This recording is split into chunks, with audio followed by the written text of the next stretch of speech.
Ashling the Pilgrim. Can we use Ashling's ability to explode for lethal? Find out next on Commander Replay. Hey guys, I want to take a quick second to thank my awesome Patreon supporters. We have a new Patreon supporter, Chris Manis. Chris, you are awesome. If you want to help support the channel and vote on which decks I play next, feel free to check out my Patreon at the link below. Welcome back, everyone. Playing some more Ashling the Pilgrim. Take a look at our opening hand. We have 1 land, we have 2 land, we have a treasure map. Now in this game, we're going to be doing kind of a soft house rule on Soul Ring. Soul Rings and Mana Crypts cannot be played until turn 3 in this game. We've actually only got a 2-lander. It's a 39-land deck. I think we'll keep. Even playing Soul Ring on turn 3, I think this will still be pretty good. We can start scrying with the treasure map to make sure we hit all of our lands, which is really important. Ooh, we are going last in this game, and that is a pretty big disadvantage, especially considering that our deck is very, very slow. So that's not great. One of the ways you actually counteract going last is by playing something like a Soul Ring or a Mana Crypt on turn 1. Then you aren't completely behind your opponents. So turn 1 Expedition map coming down for the Kresh opponent. Seems pretty good. And we draw into a mountain. Mountains are good. This deck needs a lot of lands to be effective. So we're going to play the land, pass right here. As I mentioned, no Soul Rings or Mana Crypts until turn 3. One player did mention that they also had one in their opener. So we're just going to try this and see how it goes. Opponent plays a Gateway Plaza and has to pay 1 or sacrifice it. So we're playing some more Ashling the Pilgrim, one of my favorite commanders. I think it was the 3rd commander deck I ever built. Somewhere way back in 2012, when I started getting out of Standard and into Commander. So Ashling is 1 in a red for a 1/1, and its ability is pay 1 in a red, put a +1/+1 counter on Ashling. If this is the 3rd time this ability has resolved this turn, remove all +1/+1 counters, and it deals that much damage to each creature and player. Really fun commander, and it throws a lot of people off their game. I just really enjoy playing this deck. And I also like the fact that it's unique, and you just really don't see it ever. I was also fortunate enough to buy a foil copy back in the day when I built the deck, and they're quite pricey now. Though I suspect sooner or later it will hit a reprint in a Masters set. But, yeah, I think the original foil is hovering around $20 somewhere. I haven't checked recently, but I think I paid 5 or 6 for it at the time, so that's, yeah, doing pretty good on that one. Opponent plays a Dark Ritual, and that leads them into a turn 2 Elenda the Dusk Rose. Bounce land for our opponent. So there's a stuffy doll for us. That'll come in handy eventually. Right here, I'm going to play another mountain. Let's get down the treasure map. Now, against Elenda, Ashling will be interesting because they kind of want their stuff to die. We'll basically have to board wipe them twice, which might not be the easiest thing to do. So, taking a look at what our opponents are playing today, I am joined by 3 Patreon supporters. First up, we have Chaotix2075 playing this Reaper King deck, and it looks like they're actually playing Scarecrows, so Reaper King Scarecrows. Once the Reaper King's down, that can be kind of scary. Whenever another Scarecrow enters the battlefield under your control, destroy target permanent. It's pretty good, and gives +1/+1s to Scarecrows. Yeah. And so opponent lays down a Scuttlemutt. Add 1 mana of any color. Target creature becomes the color or colors of your choice until end of turn. Is interesting. Next up, we have Archangel227 playing this Elenda the Dusk Rose deck. They said it's their first time out with this deck, so they're still going to be trying to get a feel for it, figure out what card should be in, what card should be out, trying to get a feel on the lines of play and stuff like that. I haven't seen an Elenda deck, so that'll be interesting. See what an opponent can do with a lot of +1 counters and a lot of token creatures. So opponent lays down their Soul Ring. They mentioned they had it in their opener. And follows it up with a Kalitas Trader of Get. Yeah, that seems pretty good. Opponent cracks their Expedition map to get a Mosswort Bridge. And that's going to bring it back to our turn. I'm thinking we scry right here in those lands. Really don't want a non-land right now. That's an Ugin. We have a Magma Quake. Yeah, we can put Ugin to the bottom. I love Ugin, but do need lands. There's a land. All right. Our scry worked. So play the mountain, play the Soul Ring, and I think it's time to get Ashling into play. And we'll unfortunately be left with 1 floating mana that we can't do anything with. Oop, here comes the Reaper King. It's kind of scary. I suppose that Kalitas might be the first thing that they would shoot. That's a pretty scary card. And also, ooh, I just thought about it, really good against our commander. If we try to kill their creatures, then they're going to be getting a lot of vampires and zombies. So right now, as this game wears on, if someone wipes the board, they're going to end up with a lot of token creatures in play. Timnon the Weaver coming down. Yep, that's a pretty good one. Gift of Immortality going on to the Elenda opponent. Reminding opponent to switch their zone to the graveyard so they don't mess that up. Opponent going to send the Kalitas into us and Elenda into the Kresh opponent. Our final opponent, by the way, is Dark Matter 456, running their Kresh the Bloodbraided deck. We've seen this deck a couple times. So no blocks from us. And Kalitas does have lifelink, so opponent's going to go up to 45. And they'll get that Timna trigger in the second main phase. Opponent's going to lay down the Mosswart Bridge, gets to hide away a card, and plays a Somberwald Sage. Yep, seems pretty good. Brings it back to our turn. We're going to scry with this treasure map again before our draw. Ooh, Braid of Fire. That one we're going to keep. Play the Strip Mine. Kind of want to get the Stuffy Doll down this turn, but we do need to get Braid of Fire down early to make it effective. And then we have enough mana left over to play the Swiftfoot Boots and equip them onto the Ashling, so we'll do that. If nothing else, the Swiftfoot Boots may eat that first piece of removal from the Reaper King, so that could be a good thing. And no real reason to attack anything right here, so we will stay put and pass the turn. Authority of the Console is coming down for the Reaper King. That's a good one. Here comes a Scarecrow. Opponent's going to get to blow something up if they want to. Hopefully not one of our things. Going after the Gift of Immortality. That's a good call. There's an Elspeth Sun's Champion. Yeah, that's a really good one. Destroy all creatures power 4 or greater. Oh, they go with the soldiers one. Boo. So opponent making some soldiers, and Scarecrow opponent going to gain some life off of the Authority of the Consoles. They go up to 43. Magmaquake does hit Planeswalkers, and that's something we may start thinking about. We are one... Actually, we could go exactly 5 with the Braid of Fire mana next turn. Opponent going to send the Kalitas back into us, and Timna the Weaver back into the Kresh. Yep, no blocks. On the other hand, I actually don't care that much if opponent decides to destroy all creatures power 4 or greater. So we actually might be okay for a turn cycle, which I'm thinking means get the Stuffy Doll down so we can start blocking. I also like Stuffy Doll because it is indestructible, and that means that it can survive past the Reaper King triggers. Opponent's going to use that Somberwald Sage, get their Kresh the Blood Braided. Comes in tapped. So it's going to bring it back to our turn. Braid of Fire is going to trigger. I'm going to go always yield to that ability. Going to add some red mana. Use the red mana to scry with the treasure map. It's a Mana Crypt. Mana Crypt, pretty good. Sort of like a land. So we'll keep that on top. And that does flip our land into the Treasure Cove. So we draw the Mana Crypt, play the Mana Crypt. We have 8 mana currently. With tokens we could sack and get the Apex of Power, but I'd rather save these treasure tokens for card draw instead of burning them on mana, like I did in the last game. So I'm thinking I'm going to play the Stuffy Doll right here. I'm going to choose the Elenda opponent since they seem to have a lot of stuff. They seem to have a lot of tokens and things like that. Other opponent, Scarecrow opponent, will gain 1 life off of the Authority of the Consoles. And we'll just pass with our mana up and plus Ashling if it makes sense to do so. Tell you what, though, that Elspeth is a little bit unprotected against the Scarecrow opponent. They only have Elenda sitting back on defense, so... Here comes an Arcane Adaptation, huh? That seems pretty good for the Scarecrow opponent. All creatures that control will now be Scarecrows, which means they can do a lot of shooting with that Reaper King. Here comes an actual Scarecrow, Scarecrone. In sack, have to draw a card, return target artifact from... Opponent's going to use the Reaper King trigger to destroy the Elspeth. Yeah, I would have minused Elspeth last turn for that reason right there. Opponent going to send 1 Scarecrow into the Elenda opponent. This is the scrap basket. So they go down to 40. Opponent going to continue to send the Kalitas into us. Timna into the Kresh. Some tokens into us. And a token into the Scarecrow opponent. Opponent sending 2 tokens into us. If we kill one, Elenda gets a counter on it. I think I'm actually happier not blocking. Opponent's going to cycle... Kresh is going to cycle an Ash Barrens. Opponent gets to draw some cards with the Timna. Opponent's going to play a Hellfire. Oh, boy. Destroy all non-black creatures. Hellfire deals X plus 3 damage to you, where X is the number of creatures that died this way. So Ashling goes down. Luckily, Stuffy Doll is indestructible. Fortunately, that gets rid of the... Oh, nope. Reaper King is a black creature, so Reaper King survives. It's a little scary. Kresh survives. Kresh now getting very large. Elenda now has 3 counters on it. The card we have in our deck, Repercussion, would be really good against this Elenda opponent. There's a Sorin Lord of Innistrad, and they're going to emblem the Sorin. Opponent only goes down to 33 off that Hellfire, which is... I thought they'd go a little lower than that, but...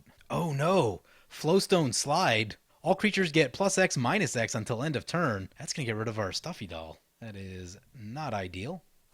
So many counters. Do we Magmaquake right now? If we don't, that Elenda's going to be so big that we can't kill it. Same with Kresh. I think we have to let it go. Because if we do it now, then Kresh still survives. Reaper King still survives. I'm going to let Reaper King deal with that mess. Flowstone Slide, huh? Pretty overpriced board wipe, but a red card that says minus X toughness is pretty good. Though I suppose Hour of Revelation probably does the same thing a little bit better. But I guess you could also use it. I guess with something like Kresh, you could use it to get rid of a bunch of small blockers and then also pump Kresh up to make it lethal. So I understand why it's in there. Probably not something you want to put in every deck, but there is a time and a place for it. Unfortunately, the Kresh opponent got disconnected and then timed out. We were talking to them on Discord. They were trying to get logged back in, and unfortunately, they couldn't do it. It kept kicking them out, so that's unfortunate. Looks like we will have to go on without them.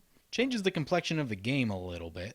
We're currently sitting here with no blockers right now, which is not great, and any creatures we play will come in tapped. Not a particularly good place to be. So we're going to get a Braid of Fire trigger and a Mana Crypt trigger. We go heads, we won the flip. Winning the flip is good. Try to keep that life total nice and high. We're going to get 2 counters on the Braid of Fire. And I've been thinking about whether to Magma Quake yet or not, and I'm thinking not right here. I figured that the Scarecrow opponent will probably have to go after the Elenda, so we're just going to pass. I'm going to... Vandal Blast is something. What does that get rid of? That kills the Reaper King and a Soul Ring. We can live without that. So I think we're going to go for the Apex of Power right here. We're going to add a 10 red mana to our mana pool. So, ooh, Doubling Cube, you say. So we should definitely cast the Doubling Cube. Now, if we have 8 mana, if we pay the 3, we'll have 5. That'll give us 10 mana left over. If we sack the 2 tokens, then that'll give us 10 mana in the thing, and that'll give us 14. But it does get rid of all of our card draw, which is not super ideal. So there's between 10 and 14 mana. Scrap Mastery, not going to do much for us right here. Inferno doesn't kill the Elenda. Hellkite Tyrant is interesting. Darksteel Ingot is interesting. Enchanter's Bane, we could get some damage in, which would be nice. Put it on that Arcane adaptation.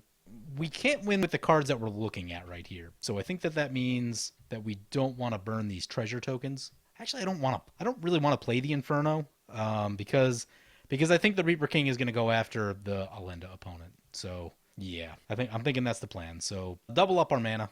Get the Darksteel Ingot. Hellkite Tyrant comes down. And then finally we'll play the Authority of the Consoles will trigger one time. And we'll put the Enchanter's Bane. Play the Enchanter's Bane. And we will pass like that. So we'll have the Enchanter's Bane do 3 damage to the Reaper King opponent. My first time playing Enchanter's Bane. So exciting to get a little damage in with it. Here comes a Scarecrow. Let's see what it goes after. I imagine Elenda or Sorin. Gonna go after Kalitas. That's a fine call. It's going to make a 1/1 black vampire creature token with lifelink. Yep. There's a Phyrexian Arena for our opponent. The life total is starting to get lower. So if we use the Enchanter's Bane on them on top of the Phyrexian Arena, they still have some lifelink so they can gain some life back, but we can start dwindling that life total down. And also we can make a lot of mana right now, which means we can pump Ashling up pretty good. Oh, that's an Eldrazi monument. Creatures they control of indestructible and flying. Well, we do have that Vandal Blast, so that's a thing. We can just Vandal Blast that. So the Scarecrow opponent takes a hit for 12 from the Elenda, and that's going to bring it back to our turn. Add some mana with the Braid of Fire. Mana Crypt flip. Lost the flip. We have 3 floating mana. Can we do anything with it? We have Magma Quake, but I'm not ready to Magma Quake yet. Need to get rid of the Elenda first. So it doesn't look like we can do anything with the 3 mana right there. Unfortunate. Thran Turbine. I love me some Thran Turbine. I am going to use the Treasure Cove to sacrifice a treasure and draw a card. We draw a Spine of Isha. Now we're talking. So we've got 9 mana in the pool. We can double 6 of it. That'll give us 12. With that 12, we're going to cast Vandal Blast on the Eldrazi monument. Going to play Spine of Isha on the Elenda. So shoot the Elenda. Well, we're in a good spot now. I'm surprised this worked out. So Elenda gets sacrificed. They're going to make 1,000,000 tokens. Authority of the Console is going to trigger many times. Opponent goes up to 47 off of the triggers. Then we're going to Magma Quake for 2. Get rid of all the tokens. Also, we'll take down the Sorin. And then we're going to attack the Scarecrow opponent and steal all their artifacts. Yeah, that's a good turn, huh? And then we got an Enchanter's Bane. We'll put it on the Phyrexian Arena. Make opponent pay 4 life a turn for that. How badly do you need to draw cards? Is it worth 4 life a turn? For a little while it may be, but eventually it won't. And now we have a little bit of army now that we stole the Scarecrows with the Hellkite Tyrant. How many artifacts do we have, by the way? We have 1 that'll probably get sacked at some point. 2, 3, 4, 5, 6, 7, 8. 8 artifacts. We still got a ways to go. We got 9 7, 8. Yeah, 8 artifacts, and then a ninth one in our hand. One will probably get sacrificed. Still a ways to go on artifacts. We got a Soul Ring we can steal. Phyrexian Arena trigger for the Elenda. Opponent does play an Aven Wind Guide. Flying Vigilance. Creature tokens you control have Flying and Vigilance. Can do some blocking, which is good for them. Ooh, Divine Visitation. If one or more creature tokens would enter the battlefield under their control, they become 4/4 flying angel creature tokens. Yeah, seems pretty good. We can ding them for 5 with the Enchanter's Bane, so that's exciting. Martyr's Cause. Sacrifice a creature the next time the source of your choice would deal damage to any target this turn. Prevent that damage. Ooh. Pox! Plays a Pox! Oh, that's bad. We need to discard our Thran Turbine. We need to sacrifice 1/3 of our creatures. Sacrifice this Scarecrow. I mean, I guess if nothing else, it's going to move this game along since everyone will lose 1/3 of their life, so now everyone's life total isn't massively high like it has been for most of this game. So we need to sacrifice 2 of our lands. Ugh. Guess Strip Mine and Mountain. We don't actually have a ton of red mana, and that brings it back to our turn. Braid of Fire trigger, Mana Crypt trigger. So everyone losing 1/3 of their stuff. Let's go Tails right here. We won the flip. Nice. Keep that life total nice and high. Another Braid of Fire trigger. Can't do anything with it right now. Probably going to cast Ashling this turn, though, unless something else comes up. Sun Droplet's cool. So I guess sacrifice our last treasure. Draw a card. We get a mountain. Play the mountain. Mountains are good. Tap up our mana. Use the Doubling Cube. Gives us 10 mana. Play Ashling. Comes in tapped. Let's get the Sun Droplet down. Put some boots on Ashling, put a counter on Ashling, and we'll leave one floating. I'm going to attack into the Elenda opponent because they seem to have the most going on all game. They're down to one card in hand, but they still have the Phyrexian Arena, so they can draw a lot. But they've been the one that's just like doing a lot this game. So gonna hit them. Also, we get to steal their Soul Ring, which comes over to our side. They go down to 11, and when we end the turn, we're gonna put the Enchanter's Bane trigger on them.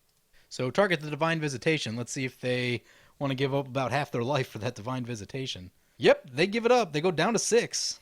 And our Sun Droplet will trigger each upkeep. It says whenever we're dealt damage, put that many charge counters on Sun Droplet. At the beginning of each upkeep, you may remove a charge counter from Sun Droplet. If you do, gain a life. Really interesting card in Commander because it makes you if you get it down early, it makes it really difficult to kill you with damage. Most of the time that I play it, it actually eats artifact removal, which is surprising because 1, I don't play it very often, and 2, I don't see other people playing it very often, so I don't know if people have like bad memories from the past of some Pillow Fort deck that they faced, but I almost never see it in play, yet the second I play it, everyone blows it up. Everyone seems to have real bad memories attached to Sun Droplet. Here comes an Elspeth Knight Errant.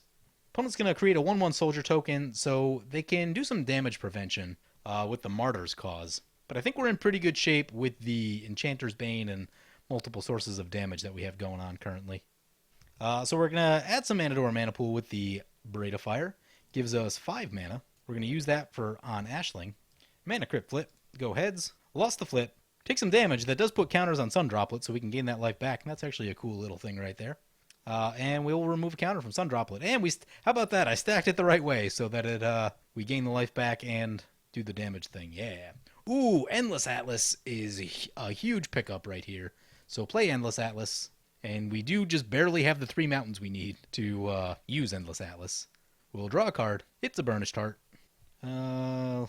Let's do some attacking. I'm just going to send everything at them because I know that opponent has damage prevention. So I don't really want to take any chances here. I just want to get them out of the game. So they go down. Hellkite Tyrant triggers, but they're out of the game, so they no longer have permanents that we can steal. Go to the second main phase. I do want to pump up Ashling more, and I also want to get this Burnished Heart down. Not going to use the Doubling Cube right here. When you Doubling Cube, you kind of lose. When you Doubling Cube, you can't do instant speed kind of stuff, which I like to do with Ashling. Enchanter's Bane will trigger. We'll target the Arcane Adaptation. We can remove a counter from the Sun Droplet. So we go back up to 16. By the way, our deck gets wrecked so incredibly hard by Vandal Blast. I did just add the red Living Death for artifacts. I can never remember what it's called. Scrapyard Salvage, I think, or something like that. Twilight Drover coming down for our opponent, but yeah, our deck gets wrecked by Vandal Blast and similar type effects. Whenever a creature token leaves the battlefield, put a +1/+1 counter on Twilight Drover. Remove counter from it. Create some tokens. Okay.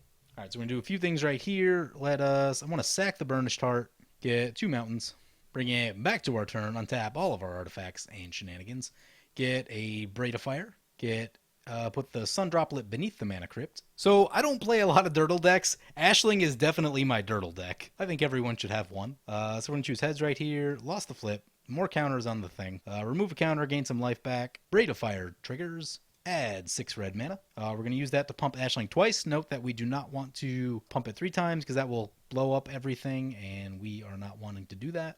But we can use that mana to draw with Endless Atlas.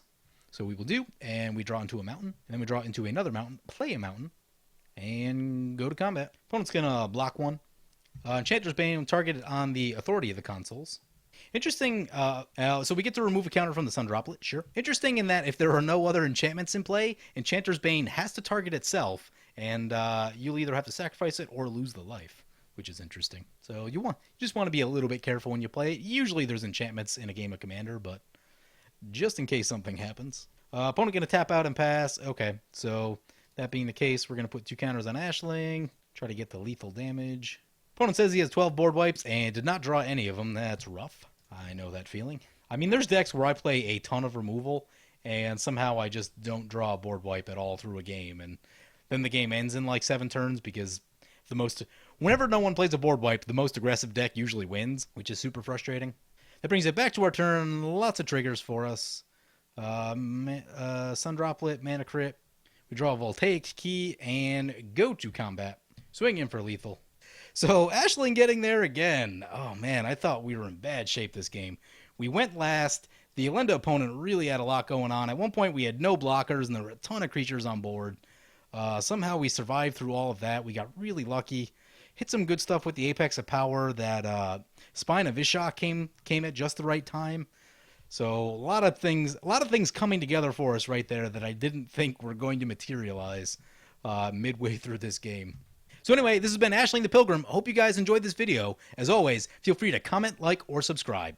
Thank you for watching.